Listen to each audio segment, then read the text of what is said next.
Hello and welcome to another video. So today we're taking another look at the PtP Forest. I haven't changed anything, but it's a great fun deck, and I've actually had some success killing off some shadow and annoying sword decks that have been reasonably popular the last couple days as of making this video. I think it's been about a week and a half since I last did PtP, but I love these forest decks. They're great fun.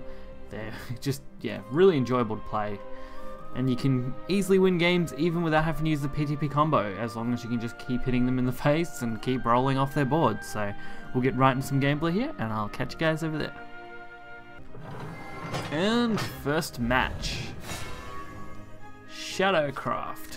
What a great matchup. I mean, you know, aggro shadow is just absolutely everywhere at the moment, so why not get matched up against that? Between mid and aggro shadow, they're very annoying decks. Fortunately though, a few nice matchups against them. So far I've only lost against 2, I think, out of 6 shadow matches. One of which was against the Nep variant, which just outplayed me, which was unfortunate, and the other one was a mid shadow, but not bad statistics overall for those matchups. This hand is pretty good. You are looking for those early altered fates. If you haven't watched my other video, I recommend watching that. If not, then this isn't so bad. I mean, you can alter fate the entire hand here, try and get something decent. Playing Elf Child there just because I want something on board. You're always just better off playing what you've got and not wasting your points as much as you can, so that you just have more and more shadow build up. Even if you're playing Elf Child in turn 1 because you have nothing else, that is always an option. Elf Child May coming in clutch. Wooded Brambles, an amazing card for this deck. The amount of up trading you can do and clearing without actually losing followers is absolutely crazy. It's a really, really nice way to use the card. But they do aim to proc the Attendant. Pretty annoying. I mean, not like we don't have the things to deal with it, but it's just an annoying way for them to do that. Do make a slight misplay here. I probably would have been better off just justicing the 4/4 and then ramming. That way I would have killed it without actually losing anything. But this did work out alright. So it's not the worst possible outcome. And this way I can use the H and Elf instead, which is just another beneficial play. Returning that Elf Child May gives me a little bit more value from it. And these Brambles can keep doing their thing. I mean, no one's going to be easily able to trade into this. Unfortunately, Necro Assassin, though, random targeted removal, is the weakness to the Wooded Bramble cards.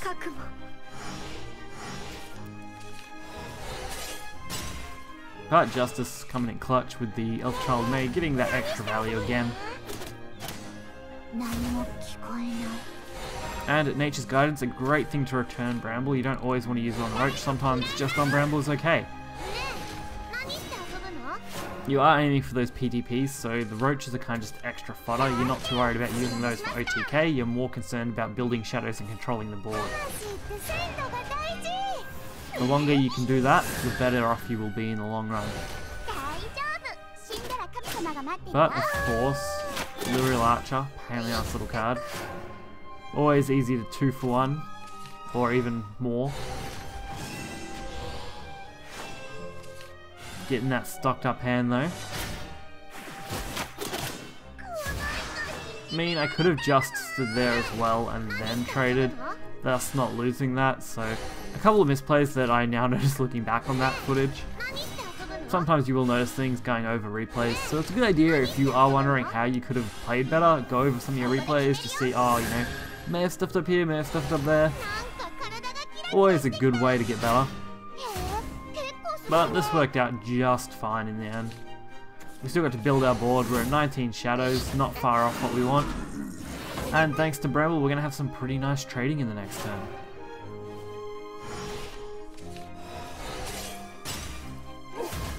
I mean, all of these are going to pretty easily die here.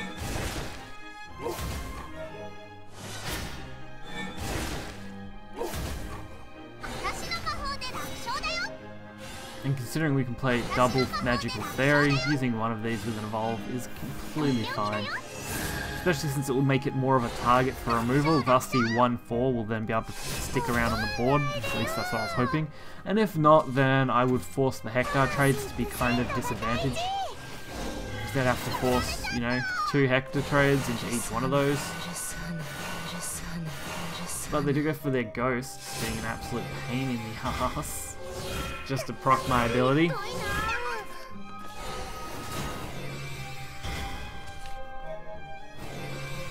I don't like it when they're proccing my abilities like this, but sometimes it happens.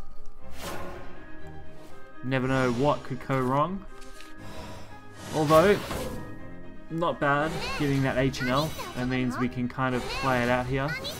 Take advantage of our fairy plays. Return our entire hand and play what we like.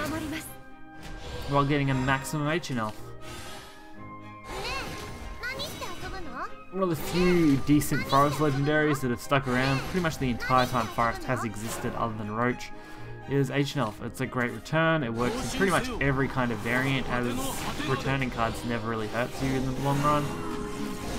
We finally do see the Hector play, although it's a little too late. I mean, we don't need much to activate Path to Purgatory, and next turn we're pretty much going to have it. If they clear all 4 of these, we only have to play these 2 Glimmering Wings, and we have Path active.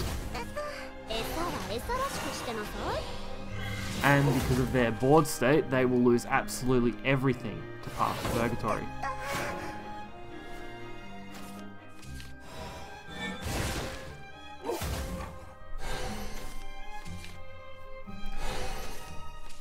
No point using the Justice because I already had everything else I needed, so I wasn't worried about that. I could have probably comboed off the Fairy draw to get extra draws, but not too concerning considering we've got Crystal TR and other such cards.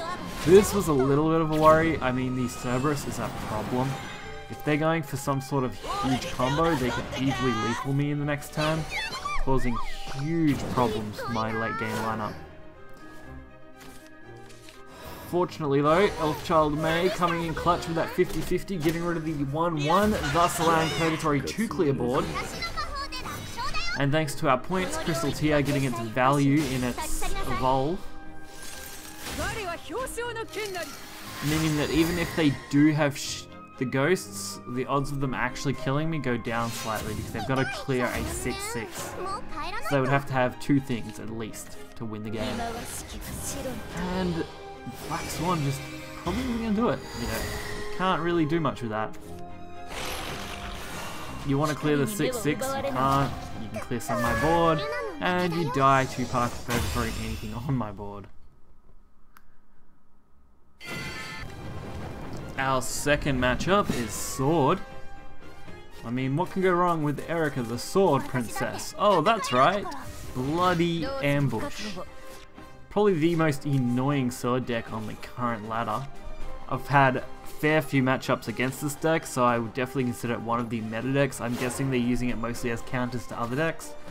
This is not too surprising.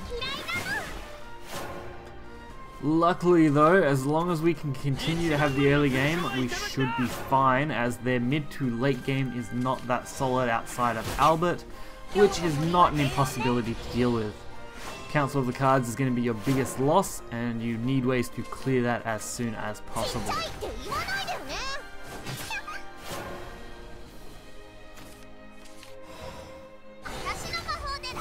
Magical Fairy Lilac, still I think one of the best cards.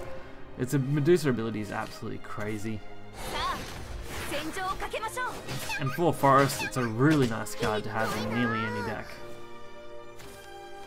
So, plenty of things to remove here. I mean, the Sylvian Justice deals with most things pretty nicely when we want it, although no need to really use it yet.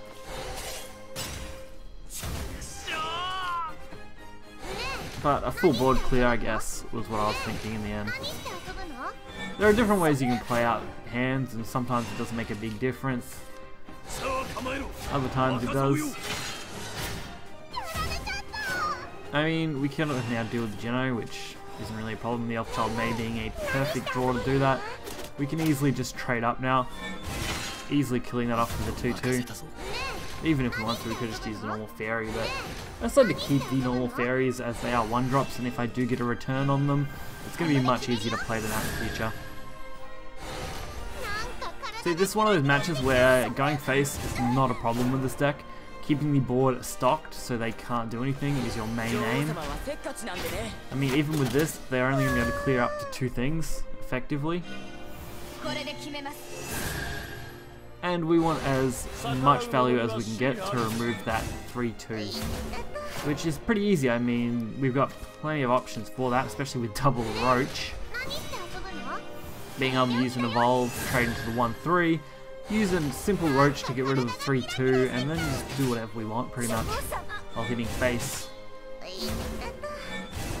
There's some decent value with this deck with trading, and once you do get the hang of some of those trades, it can be a quite reliable deck. Probably one of the few decks in the last 3 weeks that I've had reasonable amounts of success with. I've had a few really bad days of laddering where I've lost pretty much all my points, and it's been absolutely crazy, but hopefully, as the months progress, we'll be able to go up. I mean, we should be coming close to the new expansion in like a month's time once this video does go up for you guys. So that will be exciting. We'll have lots to cover. Hopefully you guys will tune in more often and check those out.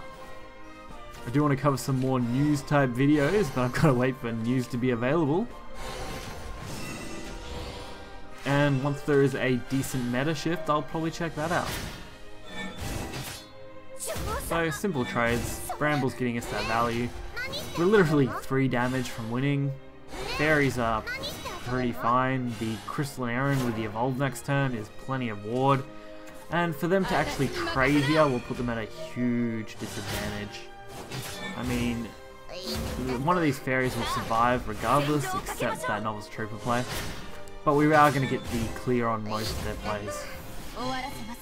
Veteran Lancer Evolve, a little annoying, not impossible to deal with.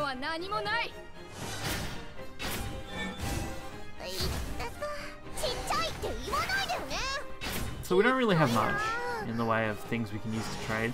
The only advantage I've got is that 1-1 is not going to be able to kill the Crystalline Aaron because of the fact that Wooden Brambles is on board. So even if they attack into it, they're going to instantly lose those 1-1s. So they need to find another way to clear it.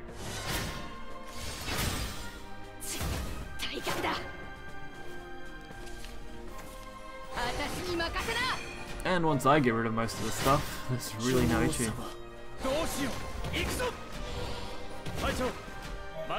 I mean, none of these 1-1s can actually get rid of this 6-4. Even that 2-2 is not going to do any good. So we don't really have anything, which kind of sad, honestly. Playing the Magical Fairy, though, is a really sticky play. I mean, if I get lucky and draw into another Aaron, I'm able to use an Evolve and then hit him, hopefully. Otherwise, I've just got to hope that the Altered Fate play will draw me into something decent. So we have basically 2 chances of drawing into an Aaron for lethal. And unfortunately, another Altered Fate, meaning my only option is to play it, and we do get the Crystalline Aaron. An awesome, awesome lucky play to close out this game. Otherwise, that would have been having to risk top decking, and that would not have been fun at all.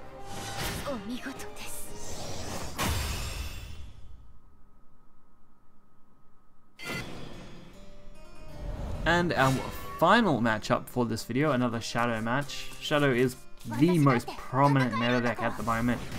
I've actually seen a real die-off in Neutral Rune, which is surprising. It is a really good deck, but a lot of people just don't seem to be running it. I don't know whether it's because of its high cost in legendaries for its top end, or whether it's just not my luck to really play against it. I've seen plenty more Shadow than I have Rune, and that may also be contributed to the fact that Tempest of the God meta was purely Shadow, and now that some players are returning, because of that reason, they already have everything they need to build a Shadow deck. Whereas Rune is kind of new when it comes to its neutral stuff that you need. So a lot of players from the previous meta probably don't have quite what they need to play it. So this hand, not too surprising, not too much I really want to do with it. Basically just play a few fairies, hit the face, hope that I can stock my hand up enough so that if we get Altered Fate we can use it. Taking advantage of your Altered Fates is very important. Even if you have to sacrifice something decent in your hand, it's normally better just to Alter Fate, get those shadows boosted, and play out what you can. Ancient Elf, still a great card. I mean, it stocks up your hand, just in case you do draw into Altered Fate. It also allows you to pretty easily just trade with its body. And usually you can hit face a couple times while using.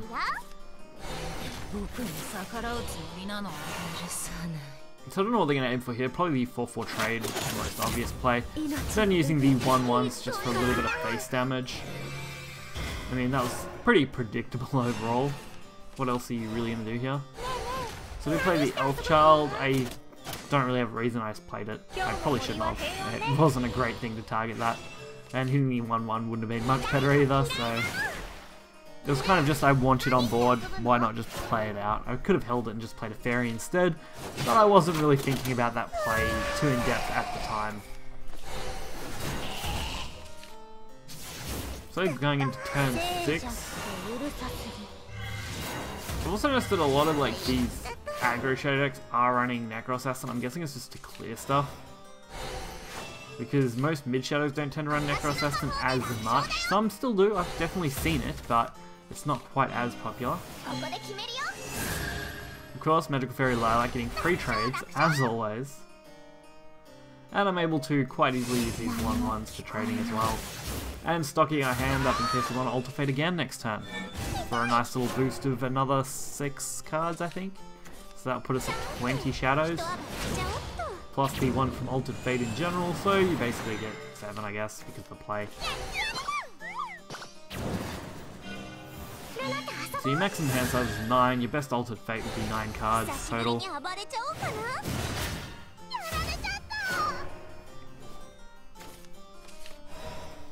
But, of course, I want to play Wood Brambles, too much value not to, especially with this 1-1 on board to clear the Cerberus. Plus, I can still Altered Fate for a decent amount, especially with Fairy Circle in hand, getting a full 9 value out of that. And luckily drawing into Glimmering Wings as well, which overstocks our hand slightly, although we already have double Path to Purgatory, so I wasn't too worried. I was more concerned with boosting that last shadow out. As with Glimmering and 2 Rhinos, we should have an easy way to go for max.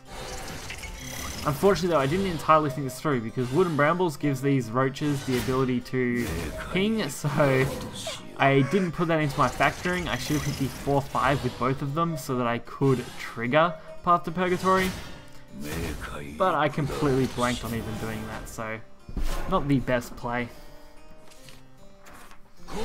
Although, next turn, we can pretty much guarantee victory. I mean, worst case, we're taking 10 damage, which just happens to end up being the case. And with these roaches, we do get the double clear on those zombies, so once Path is active, we will be able to deal a lot of damage. Especially with double Path for 12. Along with H-Nuff. I mean, why not play H-Nuff in the same turn as you play Path to Purgatory? Getting a nice little stat boost and a wall to block out any other Hectors. It's just fortunate not many decks run anything to counter Path, same reason why Seraph can be quite good, because there's no real good counter deck for these amulets at the moment. Sure, you could tech in a couple cards, but not many decks are really running anything that does counter it. Like I said, playing the H and Elf out just for the body, same reason I evolved it. Creating a nice wall, making it really hard to actually go for victory.